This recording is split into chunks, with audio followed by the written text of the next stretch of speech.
Kementerian Belia dan Sukan KBS ambil maklum berhubung permohonan skuad Harimau Melaya bagi membawa masuk pemain warisan dalam kem kebangsaan. Menterinya Hanayo berkata pihaknya ketika ini masih menunggu dokumen berkaitan daripada Persatuan Bola Sepak Malaysia FAM termasuk bersedia untuk berjumpa dengan badan induk itu bagi membincangkan beberapa perkara lain.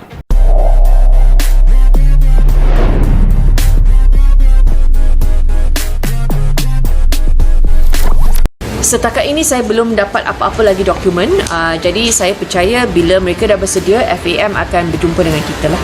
Tetapi kita bagi sokongan kepada mereka dan saya rasa kepimpinan FAM sekarang mereka sedang menumpukan untuk proses pemilihan mereka, dan saya rasa bila mereka sudah bersedia, mereka akan berjumpa dengan KBS untuk tengok bagaimana kita boleh memberikan sokongan kepada mereka lah untuk isu-isu yang lain.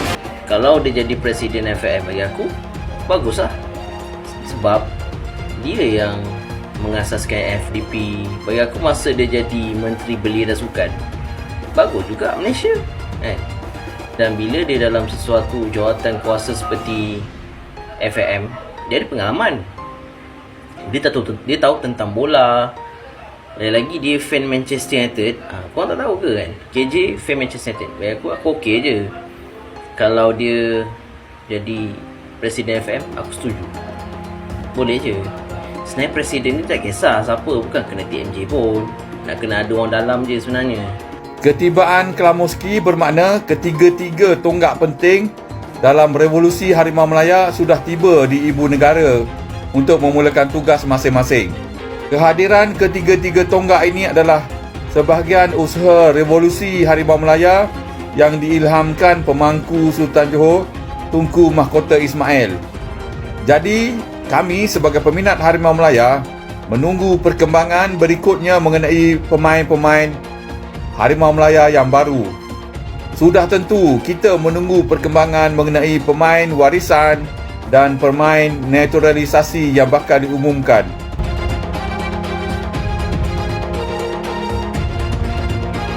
Pengacara olahraga Malaysia, Safri Aminur Rashid, memperingatkan bahwa sepak bola Malaysia bisa mendapat hukuman FIFA terkait masalah dalam Kongres Federasi Sepak Bola Malaysia yang akan berlangsung 7 Februari mendatang. Masalah terjadi jelang Kongres FAM yang akan memilih presiden dan anggota komite eksekutif baru. Sejumlah pihak mengaku tidak puas dengan proses jelang pemilihan di Kongres FAM. Jika anggota yang terkena dampak memberikan bukti yang kuat dan melaporkannya kepada Badan Pengatur Internasional, FIFA dapat memerintahkan penyelidikan independen terhadap Kongres FAM.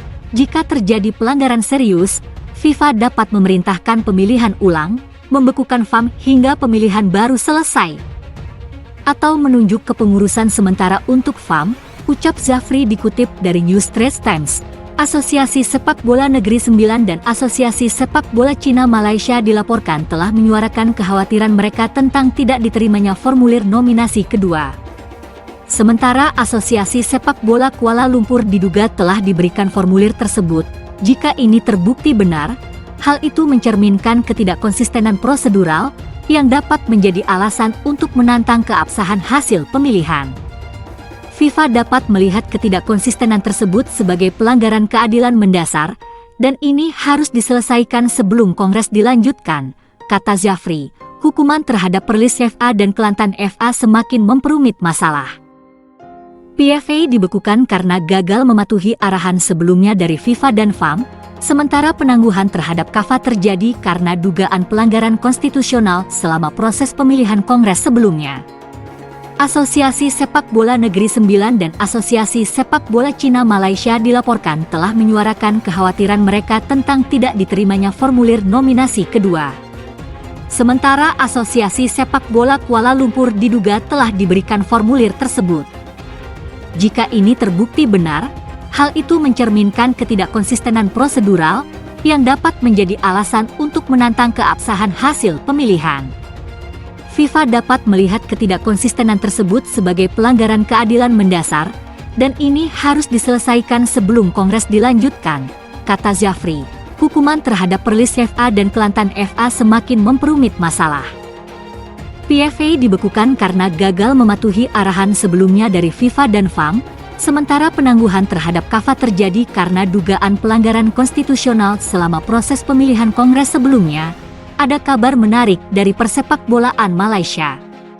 Asosiasi Sepak Bola Malaysia atau FAM memilih tidak ikut campur dalam urusan rekrutmen pemain keturunan atau naturalisasi.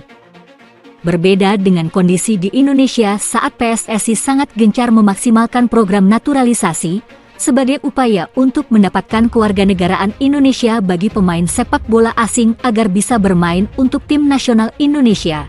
Beberapa pemain yang telah dinaturalisasi PSSI di tahun 2024, diantaranya Justin Hubner, Nathan Kuaon, Ragnar Oratmangun, Hom Haye, Martin Paes, Kelvin Verdong, Mees Hilgers, dan Kevin Dix. Bahkan dalam waktu dekat timnas Indonesia akan kedatangan striker baru, Ula Romeni yang akan menjadi WNI, mengingat ia merupakan keturunan Belanda Indonesia.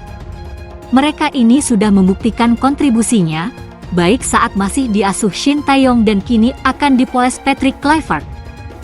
Peran para pemain tersebut banyak membantu perjalanan timnas Indonesia yang kini bersaing di ronde ketiga kualifikasi Piala Dunia 2026 zona Asia. Mereka bisa mewujudkan ambisi timnas Indonesia tampil di Piala Dunia. Sementara di sepak bola Malaysia, FAM menyerahkan sepenuhnya wewenang mencari pemain untuk dinaturalisasi kepada manajemen timnas Malaysia.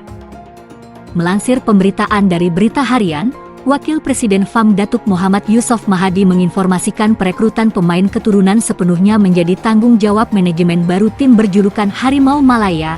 Sejauh ini FAM belum memiliki informasi apapun terkait rekrutmen pemain keturunan yang bisa bergabung ke timnas Malaysia.